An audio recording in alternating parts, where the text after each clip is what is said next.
Stephen Covey says that all the problems we face in our circle of concern, our circle of influence, fall into one of three categories. He calls them direct problems, indirect problems, and no control problems. Direct control problems are things that we can deal with, that we could create. They are problems that we create by the way we live. They are consequences of choices we make. They are, if you want to speak the jargon, they are unintended consequences of decisions we made. They are problems that arise because of the way we live our lives. Things that we can work on changing by ourselves. They are the business of the first three habits in the 7 habits. Indirect control problems come about because of the behavior of others. Most of the people that we deal with are something less than perfect. And so they don't always behave in perfect ways. There are things in our environment that are beyond ourselves and our own choices. They are things, though, that we can influence by how we are in relationship with others. We will discover that those are habits 4, 5, and 6.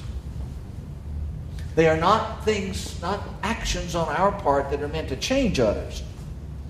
That's an important thing to hold on to. They are not techniques for manipulation. They are meant to change how we interact with others and what we respond to. They are meant to change us. Forgive us our sins as we forgive those who sin against us. No control problems are things that we cannot change. But that's not the same thing as to say we have no influence, we have no power, that we are victims. What we can affect is how these problems affect us, what kind of power they exert in our lives. I love this line. Covey says, no control problems involving taking the responsibility to change the line on the bottom of your face, to smile, to genuinely and peacefully accept these problems and learn to live with them, even though we don't like them. Forgiveness can be done by one person. It is hard. It is hard to accept that as being true. But forgiveness comes from within, not from the outside. It is, of course, difficult, but forgiveness can be done regardless of the attitudes of the other person. But reconciliation requires two people, both forgiving and both being forgiven. Reconciliation requires forgiveness, but forgiveness does not necessarily produce reconciliation. Sometimes we have to just accept the reality that what is. But you can begin to see that our attitude about that reality is shaped by the decisions that we make.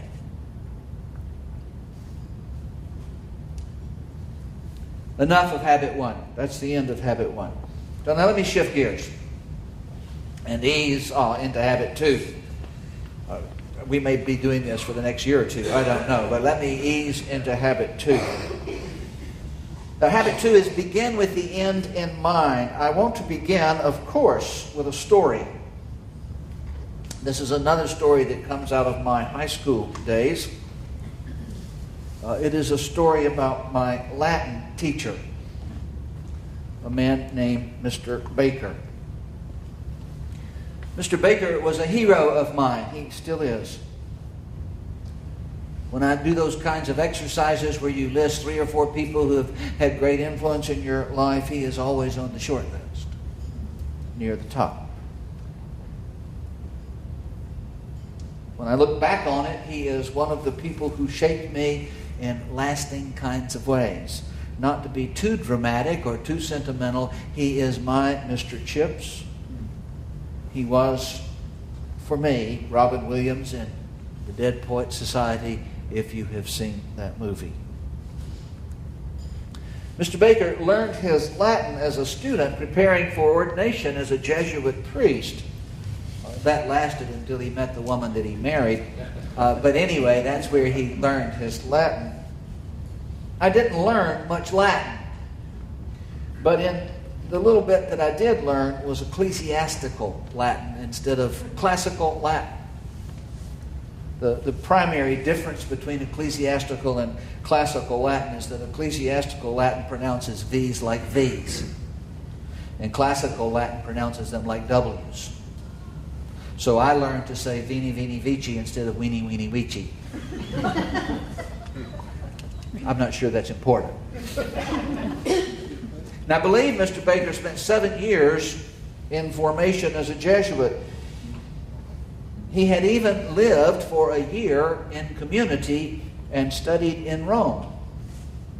And the people that were there were from all over the world, and he used to tell us stories about their life together in community.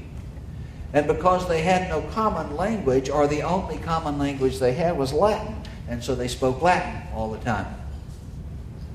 All of his classes when he was in seminary were taught in Latin. And sometimes he said it was challenging because it's challenging to use a dead language in modern life. And said you had to invent words.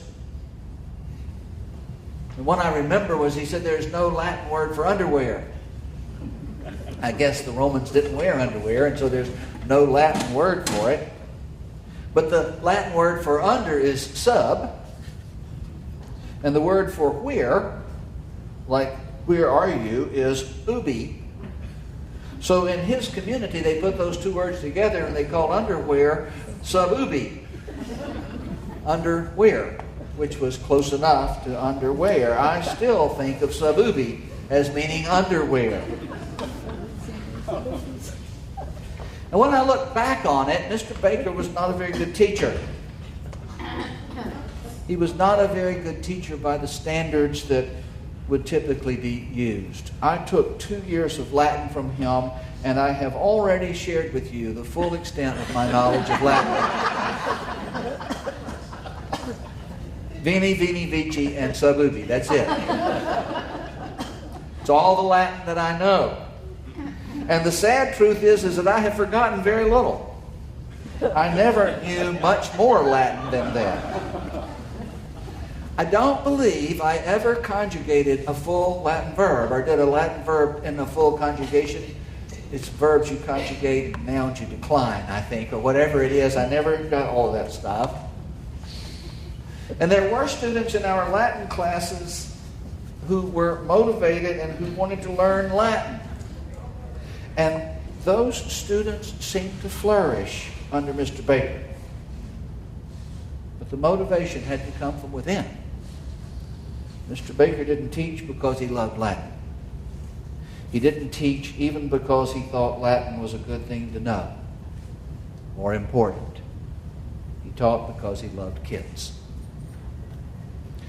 By my second year of Latin, I took 2 years of Latin and learned that much. But by my second year of Latin, I had given up on the language. I was so far behind that I knew that I would never catch up. I was a senior and I had to pass Latin in order to graduate. Mr. Baker and I never talked about it. It was not a deal we made except in an unspoken kind of way. But through my senior year, he alternated giving me C's and D's each grading period. 1 6 weeks he would give me a C, the next a D, and then the next a C, and then the next a D. We had to have semester exams twice a year, one in the middle and one at the end in those days. He alternated those grades, a C and a D. Now, if you do the math and you figured out the average on that, you will come up with the fact that I graduated or finished Latin with an average grade of 70. 7.0, which was the absolute bare minimum for a passing grade. It was a gift. Totally undeserved. And maybe it wasn't a good thing to do. It was pure grace. And the problem with grace is that it is never earned. If it were earned, it wouldn't be grace. I learned that from Mr. Baker. I learned about grace. Maybe that was more important than Latin. I don't know. Maybe he shouldn't have done it. There were lots of days in Mr. Baker's class, most days, that we never got around to talking about Latin. We talked about a lot of other things. We talked about the life of a high school student. We talked about stories of seminary and living in community. We talked about things that made life worth living. We talked a lot about those things. He used to read to us from books that had nothing whatsoever to do with Latin. They were just things that he thought we ought to know about. So by many people's standards, he was not a very good teacher. But I don't know. I learned more from him than from any other teacher I ever had. I actually learned more from him than any single person I can think of. And I am absolutely convinced that I am a priest today because of his influence and because of what he taught me. He opened my eyes to see it as a noble profession, a worthwhile thing to do with my life. I saw Mr. Baker 20 years after I graduated. The occasion was our 20th high school reunion. He was the only person I saw at our reunion who wasn't surprised that I was a priest. He told me he had always assumed that was where I was headed. Everybody else was, "You are what?" You.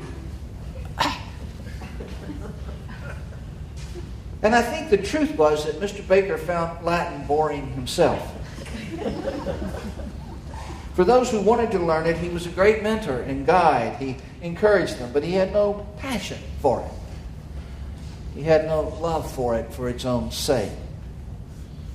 What he had a love for was the deep stuff of life, what we might call character.